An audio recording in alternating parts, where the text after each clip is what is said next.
ജിജൂസ് കിച്ചണിലേക്ക് സ്വാഗതം. ഇന്ന് ജിജൂസ് കിച്ചണിൽ വേറൊരു വീഡിയോ ആയിട്ടാണ് ഞങ്ങൾ വന്നത്. ചീര, നമ്മുടെ പച്ചച്ചീരയും ചുമന്ന ചീര കുറവാണ് ഇവിടെ ഉണ്ടായില്ല. ഇപ്പം അധികം ചുമന്ന ചീര ഉണ്ടായി. ഇത് പച്ചച്ചീര കാണാണ്.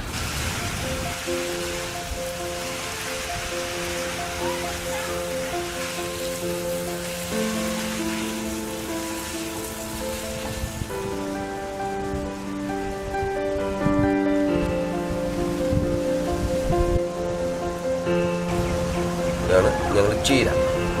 ഇത് ചുമന്ന ചീരയുണ്ട്, ഞാൻ കാണിച്ചു തരാൻ. കുറച്ച് ചുമന്ന ചീര വേറൊരു സ്ഥലത്താണ് നിൽക്കുന്നത്. അപ്പോൾ അത് 2-3 സ്ഥലത്തായിട്ട് ചുമന്ന ചീര പാകിയിട്ടുണ്ട്. ഇത് വെറുതെ നമ്മളും ഇതിൻ്റെ രീതി എന്ന് പറഞ്ഞു കഴിഞ്ഞാൽ നമ്മൾ ഇതിങ്ങനെ വിത്താക്കാൻ നിർത്തുന്നതാണ്. അത് വിത്താക്കാൻ നിർത്തിയിരിക്കുന്നത്. അത് തന്നെ ഉണങ്ങുമ്പോൾ നമ്മളത് ശേഖരിച്ച് വയ്ക്കും. പിന്നെ അത് കഴിഞ്ഞിട്ട് ഇച്ചിരി മണ്ണിളക്കി കാര്യങ്ങൾ വെറുതെ മേലെ ഇട്ടിട്ട് ഒന്ന് ഇളക്കി കൊടുത്തു കഴിഞ്ഞാൽ, പിന്നെ ഇച്ചിരി കമ്പോസ്റ്റും ഇട്ട് കൊടുത്തു കഴിഞ്ഞാൽ, അല്ലെങ്കിൽ ചാണകം ഉണ്ടെങ്കിൽ ചാണകം ഒക്കെ ഏതാണെന്ന് വെച്ച് കഴിഞ്ഞാൽ ചാണകം, ഉണക്ക ചാണകമാണ് നല്ലത്. പച്ചച്ചാണകം പിന്നെ മുളച്ചതിന് ശേഷം പച്ചച്ചാണകം കലക്കി ഒഴിക്കുന്നത് നല്ലോണം ഉണ്ടാവും. നല്ല സൂപ്പറായിട്ടും ഇതൊക്കെ വിത്ത് ആവാൻ വേണ്ടി നിർത്തിയിരിക്കുന്നത്. കായ് കഴിഞ്ഞ് കഴിഞ്ഞാൽ നമുക്ക് നല്ല വിത്ത് കിട്ടും. അപ്പോൾ ഇത് ഞങ്ങൾ അരിഞ്ഞ് ഞങ്ങൾ തോരൻ വയ്ക്കും. നാട്ടിൽ നിന്ന് പോകുന്നൊരു ഫീല് നമുക്കില്ല. ഇവിടെ ഓരോ കൃഷികളിൽ എല്ലാ കൃഷികളും നമുക്ക് ഉണ്ടാകുമ്പോൾ നമുക്ക് നാട്ടിൽ കേരളത്തിലുള്ള പോലെ ഉള്ളൊരു ഫീലുണ്ട്. അതൊക്കെയാണ് ഞാനിതൊക്കെ ചെയ്യാൻ കാരണം. നമുക്ക് നാട് മിസ്സാവുന്നില്ല. ഓരോ പച്ചക്കറികളൊക്കെ എല്ലാം ഉണ്ട്. ഞാൻ ഓരോന്നോരോന്നായിട്ട് ഇങ്ങനെ എനിക്ക് ഇതാണ് ചുമന്ന ചീര. ഇവിടെ കുറച്ച് എനിക്ക് ഉണ്ടായുള്ളൂ. ഇപ്പം വെളുത്ത് കിട്ടിയില്ല. ചുമന്ന ചീര ഒത്തിരി ഉണ്ടാവാറുണ്ട് എല്ലാ വർഷവും. പക്ഷേ ഈ വർഷം ചുമന്ന ചീര കുറവാണ്. ഇത് പച്ചച്ചീരയാണ് കേട്ടോ. മിക്സ് ചെയ്ത് നട്ട് കഴിഞ്ഞാൽ കേട് കുറവാണ്. അപ്പോൾ അതുകൊണ്ട് മിക്സികൾ ഈ അപ്പുറത്ത് നമ്മൾ കണ്ടത് കേട് കൂടാൻ കാരണം ഈ ചുമന്ന ചീരയും വെള്ളച്ചീരയും മിക്സ് ചെയ്ത് നട്ട് കഴിഞ്ഞാൽ പുഴുക്കേടും അങ്ങനെയുള്ള വെള്ളപ്പുള്ളി അങ്ങനെയുള്ള കേടുകളൊക്കെ കുറയും.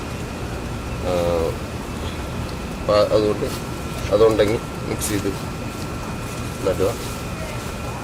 അപ്പോൾ ഇതാണ് നമ്മുടെ ചീരയ്ക്ക് ഞാൻ പ്രത്യേകിച്ച് വേറെ ഒന്നും ഇന്ന് ചാണകം മിക്സ് ആയിട്ടുള്ള മണ്ണ് കിട്ടും, അതിട്ട് കൊടുക്കും. നല്ല വെള്ളം 2 നേരം നനയ്ക്കുന്നത് നല്ലതാണ്. 2 നേരം നനച്ച് കഴിഞ്ഞ് കഴിഞ്ഞാൽ നല്ലത്.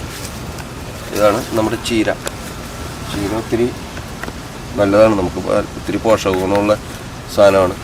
ഇതൊക്കെ കഴിക്കുന്നത് ഇപ്പോൾ ഈ സന്ദർഭത്തിൽ കോവിഡ് ഇലക്കറികൾ ഒത്തിരി കഴിക്കുന്നത് നല്ല. നമ്മുടെ പ്രതിരോധശേഷി കൂട്ടാനും അത് വളമില്ലാത്തത് നമ്മൾ ഈ കടയിൽ നിന്ന് മേടിച്ച് ഇവിടെ തന്നെ ആയാലും അമേരിക്കയിൽ തന്നെ ആയാലും ഇവരുണ്ടാക്കുന്നത് മുഴുവൻ നല്ലതാണെന്നും നമുക്ക് പറയാൻ പറ്റില്ല.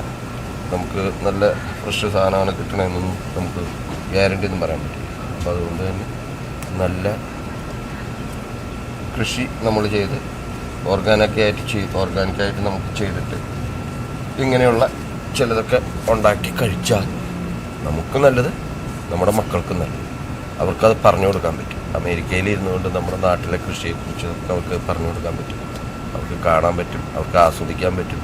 നാട്ടിൽ ചെല്ലുമ്പോഴും ഒന്ന് കണ്ടു കഴിഞ്ഞ് ഇതെന്താണെന്ന് അവർക്ക് തിരിച്ചറിയാൻ പറ്റും. ഇതൊക്കെ അവർക്ക് കൊടുക്കുന്ന ചെറിയ അറിവുകളാണ്. അത് നമ്മൾ കൊടുക്കുന്ന ഈ ചെറിയ അറിവുകൾ അവർ വലുതാവുമ്പോൾ അവർക്ക് മക്കൾക്ക് കൊടുക്കാൻ പറ്റും. എല്ലാവരും സന്തോഷമായിട്ടിരിക്കുക.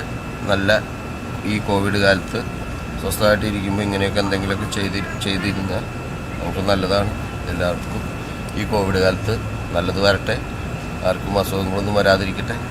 നന്നായി സന്തോഷമായിട്ടിരിക്കുക. ഇവിടുന്ന് നാട്ടിലേക്കൊക്കെ വിളിച്ച എല്ലാവർക്കും ഇവിടെ നല്ലത് എന്ന് അവരെ അറിയിക്കുക. പേടിപ്പെടുത്തണ്ടെന്ന് അറിയിക്കുക. ഭയപ്പെടേണ്ട കാര്യമില്ല എന്ന് അവരും നാട്ടിലൊക്കെ ഭയങ്കര വെറിയിലാണ്. അപ്പോൾ എല്ലാവരും സന്തോഷമായിട്ടിരിക്കുക. ദൈവത്തോട് പ്രാർത്ഥിക്കുക എത്രയും പെട്ടെന്ന് ഈ അസുഖം പോട്ടെ. ഓക്കെ. അപ്പോൾ നമുക്ക് ഇങ്ങനെയുള്ള കൃഷികളിലൊക്കെ ഏർപ്പെടുക. എല്ലാവരും മക്കളെയൊക്കെ പരിചയപ്പെടുത്തുക, അവരെ കൂടെ നിർത്തുക. അത്രയൊക്കെ പറയാനുള്ളൂ. അടുത്ത വീഡിയോയിൽ നമുക്ക് വീണ്ടും കാണാം.